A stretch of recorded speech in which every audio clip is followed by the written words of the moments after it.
우리 말씀의 제목을 보겠습니다. 문제, 만만히 보지 말아라. 아멘. 우리 저희 옆 사람에 인사하겠습니다. 사랑합니다. 축복합니다. 사랑합니다. 축복합니다. 예, 함께 예배드려 반갑습니다. 함께 예배드려 반갑습니다. 예, 우리 올레하늘 예배한 우리 집사님도 사랑하고 축복합니다. 사랑하고 축복합니다. 예, 문제, 만만히 보아서는 안 된다라는 말씀으로 여러분과 함께 하나님의 말씀을 나누고자 합니다. 그리고 이것을 오늘 읽었던 본문을 통해서 다윗의 그 물맷돌을 통해서 하나님의 은혜를 나눠보고자 합니다. 여러분, 우리가 가지고 있는 문제들은 극복되어야 하는 것입니다. 이런 주제인 것입니다. 오늘 이 말씀이 우리들에게 무엇을 말씀하고 있는가, 여러분 그 핵심을 여러분들이 잘 파악하였으면 좋겠습니다. 고대 근동 이스라엘 사람들은요, 물맷돌에 매우 익숙한 사람들이 이 물맷돌을 던지면 전방 100m까지 돌이 날아가고요. 또 그 속도가 시속 200km에 달할 만큼 굉장히 빠르게 날아갔다고 합니다. 오늘 본문 40절 말씀을 다시 한번 보겠습니다. 여러분 성경을 펴셔야 합니다. 40절 말씀입니다. 손에 막대기를 가지고 시내에서 매끄러운 돌 5을 골라서 자기 목자의 제구 곧 주머니에 넣고 손에 물매를 가지고 블레셋 사람에게로 나아가니라. 아멘. 여러분, 지금 여러분에게 좀 상상력이 필요합니다. 여러분이 좀 상상하면서 지금 이 전쟁의 상황을 머릿속에 그리면서 들으면 좋을 것 같습니다. 다윗이 왜 돌멩이 물맷돌 5개를 들고 나갔을까? 어떤 분이 이렇게 설명하기도 합니다. 블레셋이 몇 족속으로 되어 있어요? 5족속으로 되어 있어요. 5족속이라서 이 5개를 상징해서 5개를 들고 나가지 않았을까? 또 자료를 찾아보니까 성지순례한 분은 가이드가 하시는 말이, 설명으로는 당시 물맷돌을 던지는 목동들은요, 그 당시에 돌을 하나만 던지는 것이 아니라 2개, 3개까지 한꺼번에 넣어서 던질 수 있는 능력을 가지고 있었다고 합니다.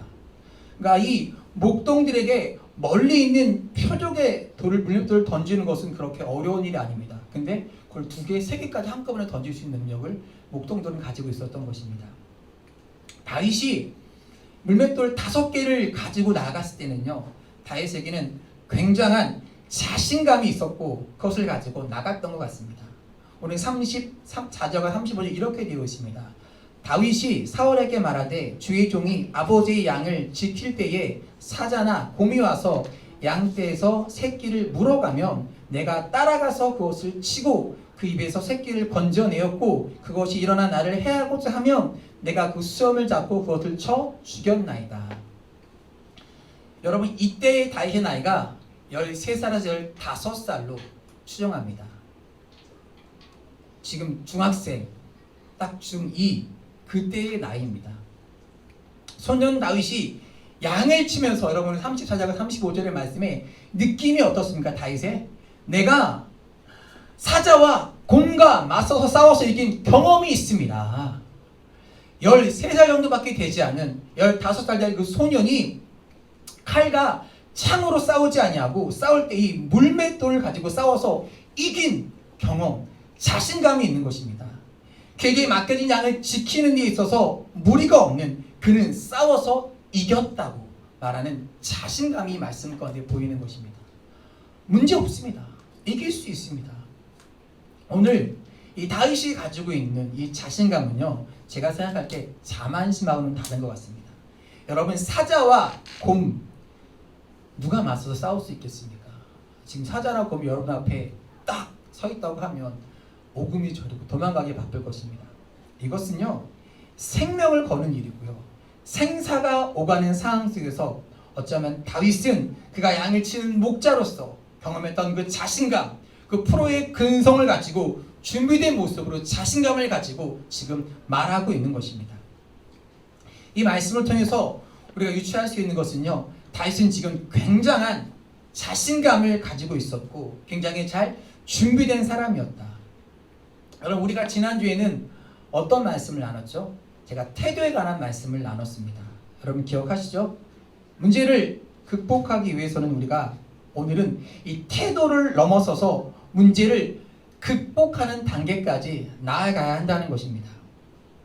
다윗이 이 골리앗을 쳐서 이긴 사건을 통해서 우리는 물맷돌을 들고 있는 이 다윗의 모습을 흉내내고자 하는 것이 아닙니다. 흉내내고자 하는 것이 아니라 왜 다윗이 물맷돌을 들어야 했는가? 그 다음에 왜 물맷돌이어야 했는가? 그 이유를 아는 것과 동시에 왜 물맷돌이어야 했는가를 여러분 말씀을 통해 나눠보도록 하겠습니다. 제가 이 말씀을 준비하는 가운데 거의 주동 뼈대를 이루고 있는 존 맥스웰의 열매 맺는 지도자라는 책에 이런 얘기가 나옵니다. 왈렌다라고 하는 사람의 이야기입니다. 이 사람은요, 줄을 타는 가문의 사람이었습니다. 1978년에 칼 왈렌다가요 죽었습니다. 그의 아들도 그의 손자도 여러분 줄을 타는 사람입니다. 1978년 73세의 나이로 푸에로 트리코에서 23m 높이에서 줄을 타다가 떨어져 사람 죽게 됩니다. 이 사람이 줄을 타면서 내가 이번만 줄을 타고 난 다음엔 은퇴하리라 생각하고 마지막 줄을 탈 때였습니다. 그런데 73살의 나이에 칼 왈렌다가 죽고 난 다음에 그의 아내가 이렇게 말을 했습니다. 내 남편은 평소와 달리 줄을 타기 전에 3달 전부터 굉장히 많이 걱정을 했었고 내가 어떻게 하면 떨어지지 않을까 생각했다고 이야기합니다. 그리고 그는 두려움 가운데서 어떻게 하면 떨어지지 않을까를 고민하다가 결국엔 23m 아래로 떨어져 죽게 되었습니다. 1978년에 일어났던 이 왈렌다의 추락 사건으로 인해서 심리학자들은요, 이것을 왈렌다 효과라고 이야기합니다. 이것이 무슨 말이냐면 실패에 대한 두려움을 인해서 사람들이 얼마나 많이 실패를 하는가, 이것이 왈렌다 효과라고 이야기합니다. 칼 왈렌다는요, 줄타기 한 것이 자기의 삶의 의미이고 이것을 즐기고 있을 때는 두려움이 그렇게 문제가 되지 않았습니다. 그런데 내가 이번만 타고 이번이 마지막 줄타라고 생각할 때 그는 3달 동안 줄을 타려고 했던 것이 아니라 어떻게 하면 떨어지지 않을까, 어떻게 하면 죽지 않을까를 고민하다가 불의한 사고를 당하게 되었다는 것입니다. 왈렌다 효과. 제가 왜 이 말을 하는가? 오늘 말씀의 상황이 지금 블레셋과 이스라엘이 싸움을 하는 와중에 이스라엘이 겪고 있는 이 상황이 왈렌다 효과, 지금 두려움 속에 이스라엘 백성들이 떨고 있는 것입니다. 이스라엘 사람들은 그 큰 거인 골리앗이 나와서 하나님을 모욕하고 아침과 저녁으로 40일 동안 싸우자고 이야기할 때 아무도 나오지 않고요, 언덕에 숨어서 숨지기고 있었습니다. 이들이 이기려고 생각했던 것이 아니라, 이 전적인 문제를 해결하려고 했던 것이 아니라 어떻게 하면 이 위기를 모면할 수 있을까, 어떻게 하면 내가 죽지 않을까, 어떻게 하면 멸망당하지 않을까를 생각하고 있었던 것입니다. 이들은 이미 이 왈렌다 효과 속에 들어가 있는 사람들입니다. 오늘 여러분과 나누는 이 말씀은요, 우리가 문제는 피해갈 수 없다는 것이, 피해갈 수 있는 것이 아니라는 것입니다. 두려움을 위해서 이 문제가 극복되는 것도 아니라는 것입니다. 어떻게 우리가 이 문제를, 우리 앞에 있는 당하는 문제들을 극복해야 되는가? 무엇보다 중요한 것은요, 다윗이 오늘 말씀에 물맷돌을 들었을 때 왜 다윗은 물맷돌을 들었을까? 오늘 우리들에게 여러분의 삶 가운데서 물맷돌을 들어야 되는 우리의 인생의 골리앗 앞에서 우리들이 물맷돌을 들어야 하는 분명한 목적이 있는가? 오늘 말씀은 여러분의 상황들을 제가 다 몰라요. 어떤 사람들은 경제적인 문제로 힘들어하고 있고, 어떤 사람은 육체적인 문제로, 어떤 사람은 관계의 문제로, 각자의 삶의 문제로 힘들어하고 있는 사람이 있습니다. 여러분, 그 문제들 해결돼야겠죠. 그냥 그대로 살 거예요? 대답에 반응이 없으세요. 해결돼야겠죠. 그런데 더 중요한 것은요, 왜 그 문제를 해결해야 하는가? 이 목적이 우리에게 분명해야 한다는 것입니다. 사람들이 참 별걸 다 연구했어요. 목사와 거제의 공통점이 있다고 합니다. 목사와 거제의 공통점. 첫 번째는요, 좀 그런데 둘 다 주는 대로 잘 먹는다고 합니다. 그럼 목사가 너 이거 못 먹어요. 딴 것도 이렇게 하는 사람 보셨어요? 거지가 그거 가리는 거 보셨습니까? 두 번째는요, 오라는 데는 없어도요, 갈 데는 많답니다. 세 번째는요, 출퇴근 시간 일정하지 않다. 저는 출퇴근 시간 일정합니다. 9시면 오고요, 5시 반이면 갑니다. 네 번째, 입만 가지고 산다. 다섯 번째, 되기는 힘든데 한 번 되면 끝까지 간다. 여섯 번째, 손에 늘 무언가를 들고 다닌다. 거지는 깡통, 목사는 성경. 누가 참 이런 생각을 했는지 가만히 보면요, 좀 제가 동의를 할 수는 없지만 거지와 깡통의 공통점이 겹치는 것이 있습니다. 그런데 여러분, 여기에 목적이 분명하지 않다면, 목사인 저에게 하나님이 나를 부르신 목적이 분명하지가 않다면, 우리들이 지금 하고 있는 이 행위를 가지고는요, 구분할 수가 없어요. 목사하고 어떻게 공통점이 많잖아요. 우리 삶도 세상과 여러분, 안 믿는 사람과 믿는 사람의 차이 속에서 나를 부르신 그 목적이 분명하지 않다면요, 우리는 구별할 수 없습니다. 오늘 우리들의 인생에 가지고 있는 문제 가운데서 우리들은 어떤 목적을 가지고 이 문제들이 우리에게 왜 해결되어야 하는가 분명하지 않으면 우리는 그 문제를 해결할 수 없는 사람이 될지도 모릅니다. 목적이 분명한 사람들은요, 동일한 문제를 갖고 늘 무언가를 시도하고 하게 됩니다. 다윗은요, 오늘 어떠한 목적이 있었기에 물맷돌을 들어야 했을까? 45절과 47절, 17장 45절 47절 말씀을 보겠습니다. 다 같이 읽습니다. 17장 45절 47절입니다. 다윗이 블레셋 사람에게 이르되 너는 칼과 창과 단창으로 내게 나아오거니와 나는 만군의 여호와의 이름 곧 내가 모욕하는 이스라엘의 군대의 하나님의 이름으로 내게 나아가노라. 오늘 여호와께서 너를 내 손에 넘기시리니 내가 너를 쳐서 내 목을 베고 블레셋 군대의 시체를 오늘 공중의 새와 땅의 들짐승에게 주어 온 땅으로 이스라엘의 하나님의 계신 줄 알게 하겠고 또 여호와의 구원하심이 칼과 창에 있지 아니함을 이 무리에게 알게 하리라. 전쟁은 여호와께 속한 것인즉 그가 너희를 우손에 넘기시리라. 아멘. 보세요. 다윗이 지금 골리앗을 바라보면서 어떠한 목적이 생겼어요? 내가 너희의 목을 쳐서 블레셋 군대와 싸워 이김을 통해서 하나님이 계신 줄 내가 너희에게 알게 하겠다. 이 무리에게 전쟁이 여호와께 속한 것임을 알게 하리라. 다윗이 그 목적을 가지고 물맷돌을 듭니다. 다윗이 여러분 이 목적을 가지고 물맷돌을 들었을 때 여러분 다윗을 바라보는 하나님의 마음이 어땠을까요? 제가 왜 저래 그랬을까요? 하나님이 다윗을 바라보며 기쁘셨다고 생각합니다. 하나님의 영광을 드러내기 위해서 전쟁이 여호와께 속한 것임을 알기 위해서 물맷돌을 들었을 때 하나님의 마음이 참 기뻤습니다. 제가 이 말씀을 쭉 나누면서 여러분 여호와를 기뻐하는 것이 중요하다. 여호와께 붙어 있으라. 여호와께서 기뻐하신 그 소원을 여러분 들어오시지 않겠습니까? 이렇게 말씀드렸어요. 여러분 다윗이 물맷돌을 들었을 때 그 목표하는 것을 보면서 하나님께서 기뻐하셨을 때 그것이 얼마나 복된 일입니까? 우리 인생의 목적, 우리들 인생의 문제를 해결하는 그 일 가운데서 하나님이 이것을 기뻐하시겠는가?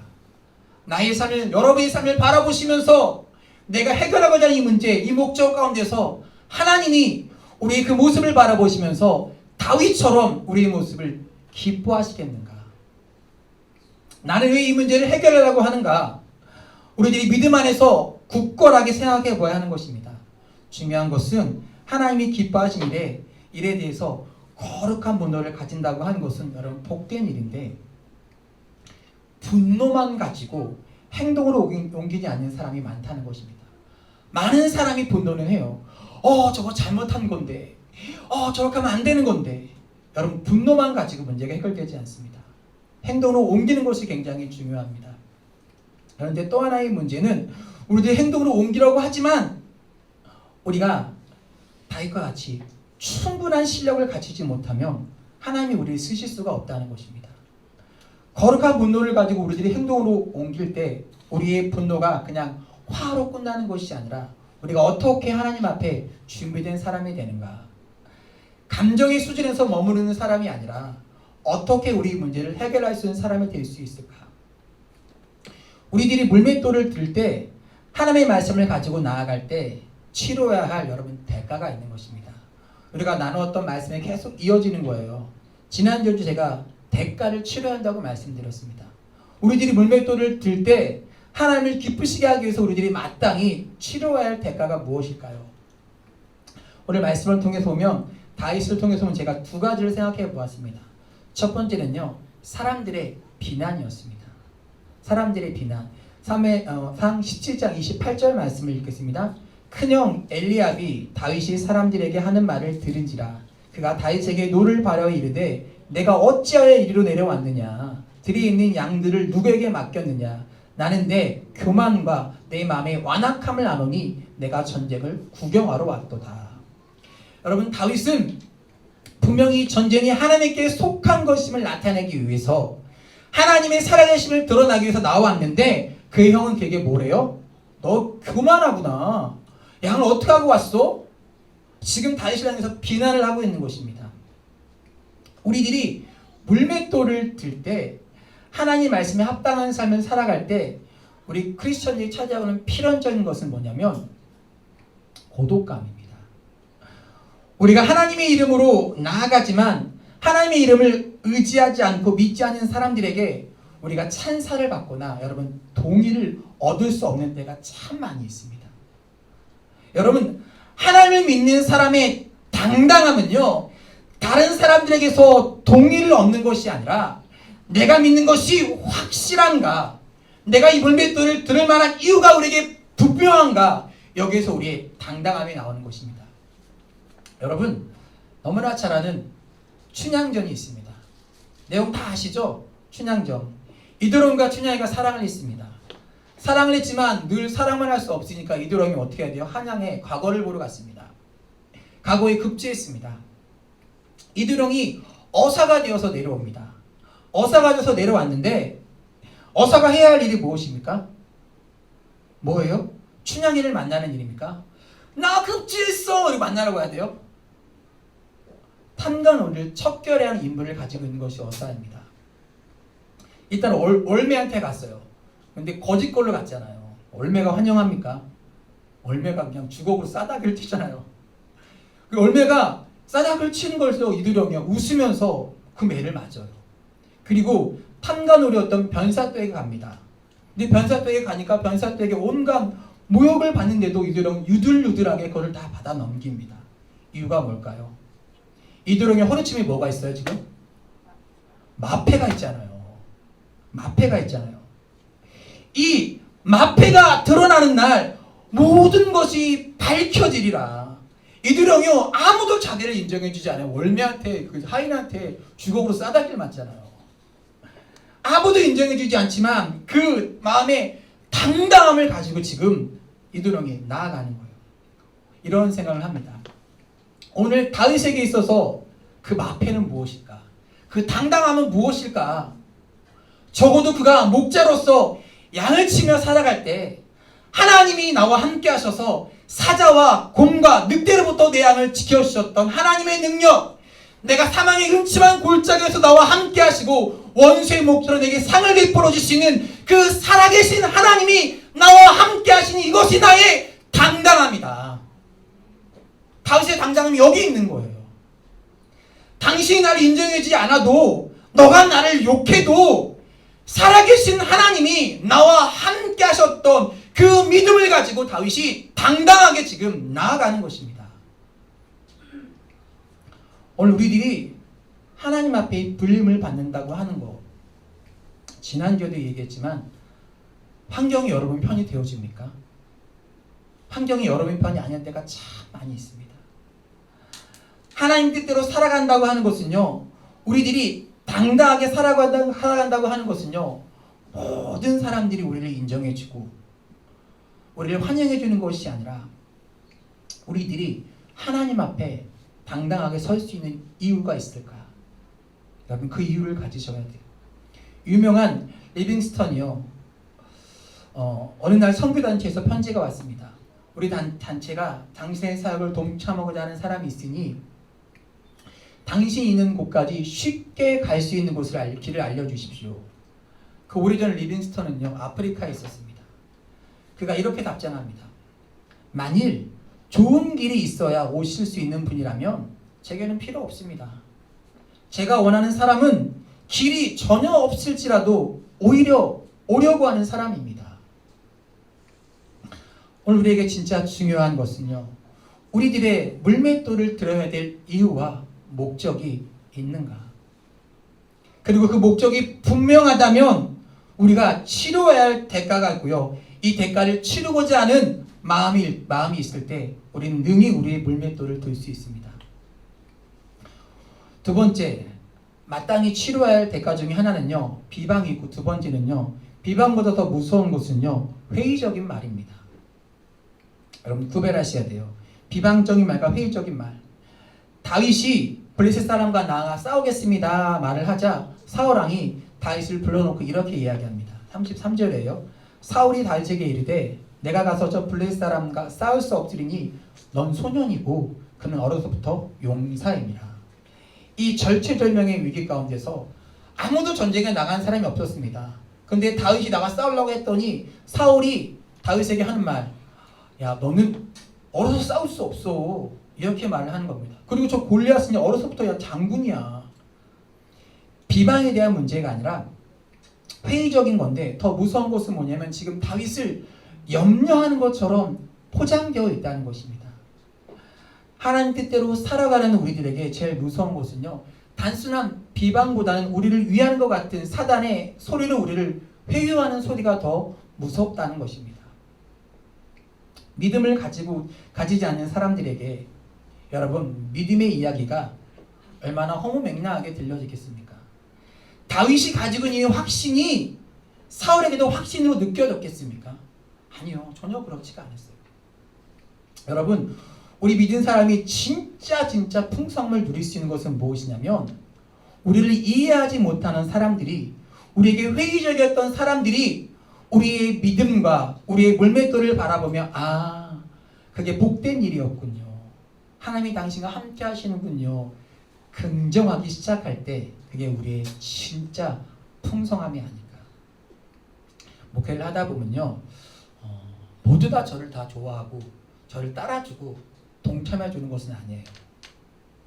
가만히 저를 향해 관망하고 미워하고 그런 분들도 있습니다. 근데 진짜 풍성함은 무엇이냐면, 우리를 이해하지 못했던 사람들, 같은 믿음을 가지게 되는 것이 우리에게 얼마나 큰 축복이겠습니까? 여러분들에게도 여러분을 반대하는 사람들이 여러분의 믿음을 인정하고 함께하는 사람이 생기는 것은요, 대단한 풍성함이라고 생각합니다. 여러분, 교회마다 찬양에 대한 갈등이 있습니다. 왜? 젊은 찬양 교육자들은 새로 나온 그 찬양을 하고 싶은데 어르신들은 못 쫓아가거든요. 요즘 곡이 좀 어려워요. 저도 모르는 곡이 따라 부르지 못하는 찬양이 많습니다. 이걸 도대체 같이 부르자고 만든 곡인지 자기들이 좋아서 만든 곡인지, 어쨌든 그래서 예전에 제가 찬양 인도를 할 때 이런 갈등들 나니까 이렇게 적절한 신구 조화가 이루어져야 합니다. 어르신들이 부를 만한 찬송가도 넣어줘야 하고 새로운 찬송가도 간간히 넣어줘야 합니다. 옛날 거만 부를 수가 없으니까. 근데 내가 예전에 찬양 인도를 했는데 끝나고 오는 집사님이 저에게 집진으로 오는 거예요. 뜨복도 걸어 오는 거예요. 아, 찬양이 마음에 안 들었구나. 아, 이거 제가 가슴 졸이면서 집사님을 바라보며 애써 태어난 척 웃으면서 집사님을 바라보며, 아, 집사님 안녕하세요. 목사님, 오늘 불렀던 찬양 악보 있죠? 아, 네.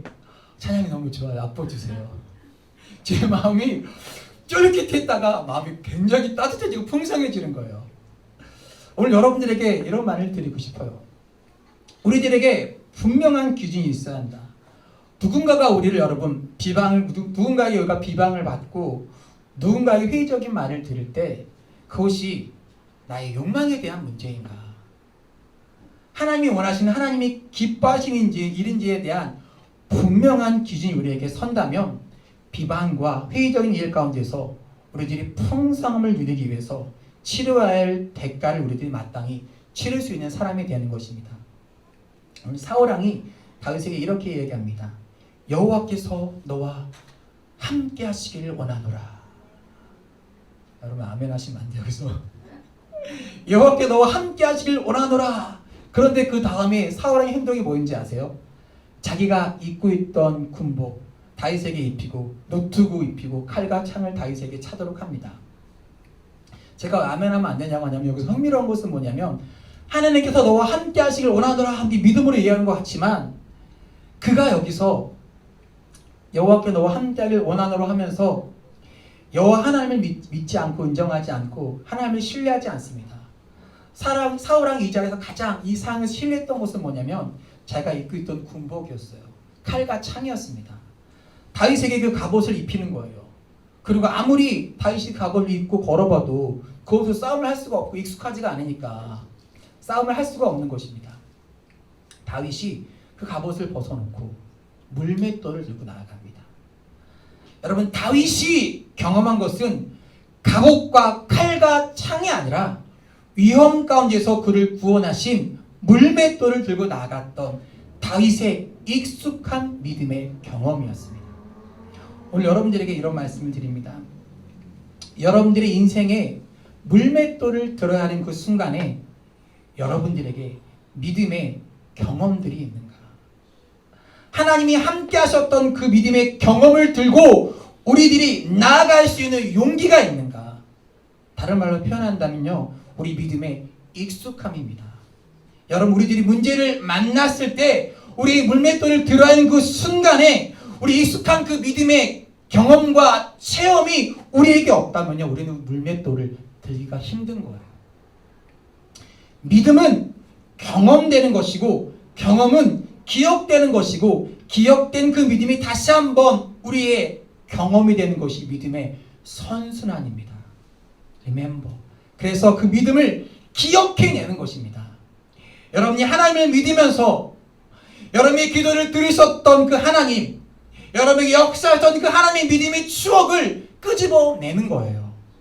나에게 역사하셨던 나를 도우셨던 그 간증들을 끄집어내는 거예요. 그럴 때 우리의 물맷돌을 들게 되는 것입니다. 누구의 갑옷, 누구의 칼, 누구의 창이 아니라 그 믿음, 나의 그 믿음의 경험으로 믿음을 물맷돌을 들 수 있을 때 우리는요, 문제를 해결할 수 있는 것입니다. 저는 적극적인 사고와 적극적인 신앙은 아주 다른 것입니다. 적극적인 사고는 뭐냐면 내가 할 수 있다는 것입니다. 적극적인 신앙은 뭐냐면 하나님이 함께 하시면 할 수 있다는 것입니다. 오늘 우리에게 필요한 것은요, 적극적인 사고가 아니라 적극적인 신앙입니다. 오늘 적극적인 사고가 사울의 갑옷이라면, 칼이었다면 적극적인 신앙은 다윗이 들고 나아갔던 물맷돌입니다.